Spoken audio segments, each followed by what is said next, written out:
Bienvenue dans Deep Media, le podcast qui décrypte les médias à l'heure du numérique. Aujourd'hui, je vous propose un épisode assez exceptionnel, hors format traditionnel. Il y a quelques mois, j'ai eu la chance de m'entretenir pour ce podcast avec Alexandre Barlot, chef de projet IA et éditorial à Radio France. Les 3 épisodes sont toujours disponibles dans le feed de ce podcast et je vous invite vivement à les écouter et surtout à vous abonner pour ne manquer aucun des prochains épisodes. En attendant, pour avoir un condensé de notre conversation, je vous propose en seulement quelques minutes un récap de cet échange. Cet épisode a été généré grâce à la fonctionnalité résumé audio de Google Notebook LM. À présent, je vous laisse découvrir cet épisode et je passe la parole à mes deux co-AI-animateurs. Bonne écoute. Bonjour et bienvenue. Aujourd'hui, on s'attaque à un sujet qui est vraiment sur toutes les lèvres dans le monde des médias, l'intelligence artificielle. Ah oui, impossible de passer à côté. Impossible. Mais on va l'aborder sous un angle très précis. On va se demander comment un géant du service public, une institution comme Radio France, peut innover avec ces technologies sans perdre son âme. C'est la grande question en fait. Est-ce qu'on peut vraiment moderniser une telle structure de l'intérieur ou est-ce que l'IA, c'est juste un vernis de modernité qu'on applique sur des pratiques qui, elles, ne changent pas? Exactement. Et pour explorer ça, on a une matière première assez exceptionnelle, une très longue discussion en 3 parties avec Alexandre Barlot. Le chef de projet IA éditorial à Radio France. C'est ça. Il était l'invité du podcast Deep Media. Notre mission, c'est de décortiquer cette conversation, d'en extraire la substance, les vraies pépites, pour comprendre la stratégie qu'ils sont en train de mettre en place. Et on va le voir, elle est assez surprenante. On va parler d'outils qui écoutent 44 radios en même temps, de trésors retrouvés dans les archives, mais surtout de la philosophie qui se cache derrière tout ça. Et cette philosophie, franchement, c'est peut-être ce qu'il y a de plus intéressant. On est très très loin des fantasmes de remplacement de l'humain par la machine. L'approche, c'est bien plus subtil. Plus pragmatique. Alors, commençons par la base. On parle d'une révolution technologique qui bouscule tout. Est-ce que Radio France a dû, face à ça, redéfinir sa mission fondamentale?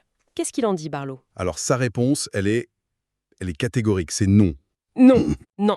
La mission ne change absolument pas. Et c'est vraiment le point de départ de toute sa réflexion. Pour lui, l'IA, ce n'est pas une fin en soi, c'est un moyen. Un moyen pour mieux accomplir la mission qui existe déjà. D'accord. Il utilise une expression assez parlante, il dit que l'IA doit servir à éliminer les irritants du quotidien des journalistes. Les irritants, c'est-à-dire les tâches un peu ingrates, répétitives, qui prennent du temps. Précisément. L'idée, c'est que l'IA doit rester en cuisine, comme il dit. Elle ne doit jamais être en contact direct avec l'auditeur. Et il martèle ce point. Ah oui. Aucun contenu, que ce soit à l'antenne ou sur le numérique, aucun n'est produit par une intelligence artificielle chez Radio France. Le principe, c'est non négociable. L'IA est un assistant, un commis de cuisine, pas le chef. C'est un discours qui est très rassurant, mais bon, on sait que le diable se cache dans les détails. Il donne des exemples concrets de ce que ça veut dire assister un journaliste. Oui, et l'exemple le plus frappant, c'est celui d'un journaliste en reportage en Syrie. Il fait une interview, et avant, il aurait passé peut-être 30-40 minutes à la retranscrire manuellement. La tâche la moins passionnante du métier. Voilà. Aujourd'hui, un outil de transcription automatique le fait en quelques minutes. Et Barlot insiste, cette demi-heure gagnée, ce n'est pas du temps pour aller prendre un café. Non, c'est une demi-heure de plus sur le terrain. Exactement. Pour vérifier une source, trouver un autre témoin, approfondir son sujet, l'IA n'a pas remplacé le journaliste, elle a augmenté son temps disponible pour faire du vrai journalisme. C'est une vision assez noble, en fait, l'IA comme multiplicateur de temps humain. Mais comment on s'assure que tout le monde joue le jeu, que les lignes ne sont pas franchies? Par des règles claires et de la transparence. Il explique que Radio France a publié une charte sur l'usage de l'IA. Elle est publique, n'importe qui peut aller la consulter sur leur site. D'accord, c'est un engagement formel. C'est ça. Ça définit ce qui est autorisé, ce qui est interdit. Et cette transparence, elle va même plus loin. Il l'assume aussi dans un rôle pédagogique vis-à-vis du public. Ah oui, c'est là qu'il raconte ses expériences sur France Inter. Charline Vanhoenacker qui fait une chronique boostée à l'IA. Ou carrément un chroniqueur de Zoom Zoom Zen remplacé par une IA le temps d'une émission. Ce qui est assez courageux, de montrer ça en direct. Mais c'est très malin. En faisant ça, il montre à la fois les capacités et, surtout, les limites de la technologie. Ils démystifient l'IA. Ils disent à l'auditeur, voilà ce que ça peut faire, voilà ce que ça ne peut pas faire, et voilà pourquoi le journaliste humain reste indispensable. C'est une façon d'éduquer, en fait. C'est ça, ils assument pleinement leur mission de service public. Ok, donc la philosophie est claire, l'IA reste en cuisine. Mais j'avoue que j'ai un peu de mal à imaginer concrètement à quoi ressemble cette cuisine. Quels sont les plats qu'ils préparent avec ces nouveaux outils? Bon, le premier cas d'usage qu'il détaille, c'est sans doute le plus stratégique. Ça concerne l'écoute et l'analyse de leur immense réseau de radios locales. Ah oui, il faut se représenter ça. Radio France, c'est 44 stations locales. 44 qui produisent du contenu en continu. Attends, mais humainement, c'est juste impossible pour une rédaction nationale à Paris de savoir tout ce qui se dit sur le territoire en temps réel. Impossible. Et c'est là que l'IA intervient. Ils ont développé des outils qui écoutent en permanence ces 44 flux, qui les transcrivent et les analysent. L'objectif, c'est de faire remonter des infos? Oui, des thèmes, des angles, des témoignages, des préoccupations locales qui sinon passeraient complètement sous les radars. Il donne un exemple très parlant avec la venue de Michel Barnier pour une interview. Comment ça s'est passé? Le matin même, ils ont demandé à l'outil d'analyser toutes les matinales du réseau France Bleu pour identifier les sujets liés à Barnier. En quelques heures, ils ont pu faire remonter des témoignages d'agriculteurs, des questions d'auditeurs. Dépendance de fond, en fait. Exactement. Venus de toute la France. Et ça a permis de nourrir l'interview de l'après-midi avec des cas concrets ancrés mon terrain. L'interview n'était plus seulement une discussion parisienne. Elle reflétait les préoccupations du pays. Et l'objectif stratégique derrière, c'est ce qu'ils appellent la détection des signaux faibles. Barlow cite l'exemple de la crise des Gilets jaunes. Que beaucoup de médias n'ont pas vu venir. Justement, parce que ça couvait en région loin de Paris. L'idée, c'est que ce genre d'outil peut aider à être plus à l'écoute, à sentir le pouls du pays. C'est un renforcement direct de la mission de service public. Totalement. Quand on pense IA, on pense vitesse, temps réel. Mais ce qui m'a peut-être le plus surpris dans cette conversation, c'est qu'un des usages les plus spectaculaires est en fait tourné vers le passé. C'est presque contre-intuitif. Ils utilisent une technologie du futur pour devenir des sortes d'archéologues du son. Le deuxième grand cas d'usage, c'est la valorisation des archives. Et là, on parle d'un volume. Énorme. Radio France, c'est le deuxième producteur mondial de podcasts si on inclut la réécoute. Ils sont assis sur ce qu'ils appellent un trésor de guerre d'archives sonores. Un trésor qui, j'imagine, était une montagne de bandes magnétiques complètement inexplorable. Pendant très longtemps, oui, mais avec la numérisation et les nouveaux outils de recherche sémantique, tout change. Ils peuvent maintenant interroger ces milliers d'heures d'archives comme on interroge Google. Et ils trouvent des pépites. Des pépites, oui. Les découvertes sont parfois stupéfiantes. Là, il faut un exemple concret. C'est quoi la plus belle trouvaille? L'exemple qu'il donne est incroyable. Pour préparer un podcast sur la réouverture de Notre-Dame, un journaliste a cherché dans les archives. Et il est tombé sur un son que tout le monde avait oublié. D'accord. C'est le témoignage d'un reporter de l'époque présent dans la cathédrale lors de la libération de Paris en août 1944.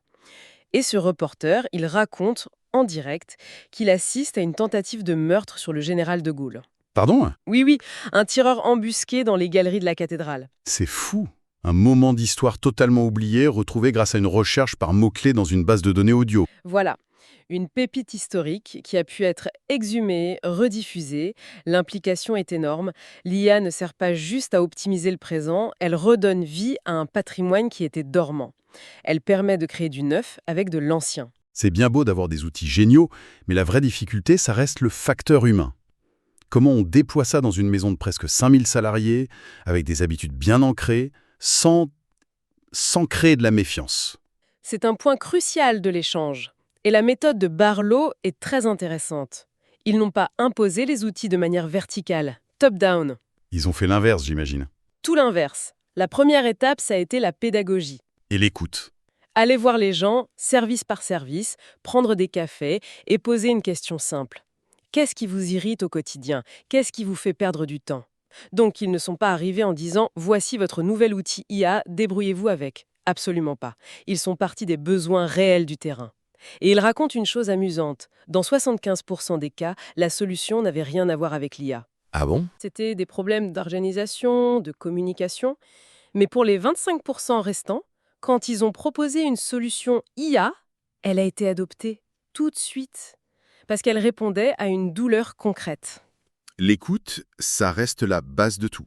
Toujours. Et en parallèle, un gros effort de formation. Des sessions sur l'art de bien prompter, comment parler à une machine, et des formations plus longues via leur organisme interne. L'idée, c'est vraiment d'accompagner. Et pour piloter tout ça, comment ça s'organise? Ça a l'air d'être une structure très agile. Barlolet parle d'une cellule d'intelligence artificielle qu'il surnomme la CIA, Oui, qui se réunit chaque semaine. Pour un mastodonte comme Radio France, ça paraît presque trop beau pour être vrai. cette gouvernance est la clé de leur réactivité. Il y a un comité de pilotage, le Copil Cortex, mais c'est surtout cette CIA hebdomadaire qui est le moteur. Ça leur permet de suivre les projets très près, d'accélérer ce qui fonctionne. Et surtout d'arrêter ce qui ne marche pas. Surtout, ne pas avoir peur d'arrêter rapidement ce qui ne donne pas de résultat. Si au bout de quelques semaines, un outil ne trouve pas son public, il ne stoppe. C'est une approche très start-up au sein d'une grande institution. Bon, venons-en à la question qui fâche. Celle qu'on ne peut pas éviter quand on parle d'IA et de journalisme. La désinformation, les deepfakes. Quels sont les garde-fous? La réponse de Barlow là-dessus est assez surprenante. Le premier garde-fou qu'il mentionne n'est pas technologique. C'est-à-dire, c'est l'humain. Il a une grande confiance dans les salariés et leur rattachement à la mission de service public. Pour lui, la culture d'entreprise, la rigueur, l'éthique des équipes, c'est la première et la plus solide des protections. L'humain comme premier rempart. C'est une belle idée. Mais à l'heure des IA génératives surpuissantes, est-ce que ça peut suffire? Il ajoute un deuxième niveau, la collaboration. Le fait que les équipes se parlent, qu'il y ait des référents IA, la communication interne est un rempart. Mais son argument final, c'est le plus fort. Lequel? Il dit qu'une IA, aussi puissante soit-elle, ne se nourrit que de données publiques. Elle n'a pas accès au contexte, à l'intuition. Un journaliste qui discute en off avec un député à l'Assemblée, qui sent une tension, qui comprend les non-dits, ça, une machine ne le fera jamais. L'IA ne va pas sur le terrain. Elle n'a pas d'instinct. Le cœur du journalisme reste fondamentalement humain. Tout ça, c'est la situation aujourd'hui. Mais si on se projette un peu, où est-ce que ça nous mène? Est-ce qu'on écoutera encore la radio de la même manière dans 10 ans? C'est intéressant. Il corrige lui-même le vocabulaire. Il ne parle plus de radio, il parle d'audio. C'est un changement de paradigme. Complet. Pour lui, la consommation sera de plus en plus à la demande, délinéarisée et personnalisée. Un peu sur le modèle Netflix, où chacun se constitue son propre programme. Mais est-ce que le fond, le métier lui-même, va changer? C'est là qu'il est très clair. La technologie de diffusion change, mais la stratégie éditoriale, elle, reste la même. Le travail de terrain, l'enquête, le reportage, la vérification, tout ce qui constitue le cœur du métier, selon lui, va demeurer. L'IA sera un outil pour renforcer ce cœur de métier, pas pour le remplacer. Donc si on résume la vision qui se dégage de cette longue polarisation, l'IA, ce n'est pas une menace, mais plutôt une sorte de super assistant. C'est exactement ça. La vision qui ressort, c'est celle d'une IA comme facilitateur et accélérateur. Son rôle ultime, c'est de libérer du temps et de l'énergie du cerveau humain pour que les journalistes puissent se concentrer sur ce qu'ils font de mieux. Ce que la machine ne fera jamais. L'analyse, la créativité, l'enquête et le contact humain. On a essayé de donner les points les plus saillants, mais il faut être clair. Là, en quelques minutes, on ne fait que survoler. La conversation originale est beaucoup plus dense. Absolument. Elle est pleine de nuances, d'exemples supplémentaires. Toute la richesse de l'analyse d'Alexandre Barlow, elle est dans l'échange complet. C'est un document vraiment précieux pour quiconque s'intéresse à l'avenir des médias. Alors pour celles et ceux qui voudraient justement creuser le sujet et entendre directement Alexandre Barlow, on ne peut que vous encourager à écouter l'intégralité de son interview. C'est très simple à trouver. Oui, elle est disponible en 3 parties sur le podcast Deep Media. Il suffit de chercher Deep Media, D-E-E-P Media, sur n'importe quelle plateforme de podcast. Exactement.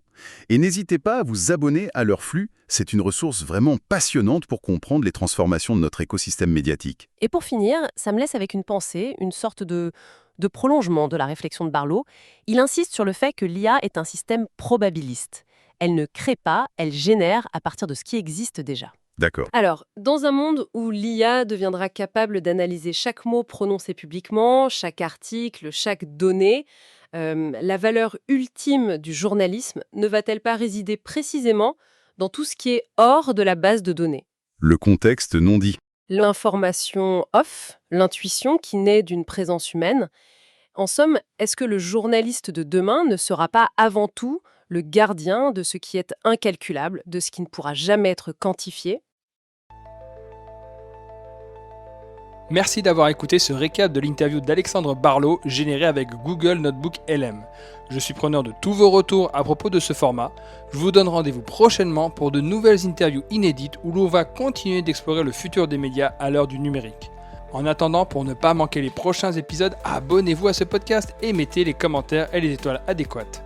Deep Media est un podcast autoproduit par Follow Me Conseil, agence de formation et conseil stratégique spécialisée en IA générative et social media. À très bientôt.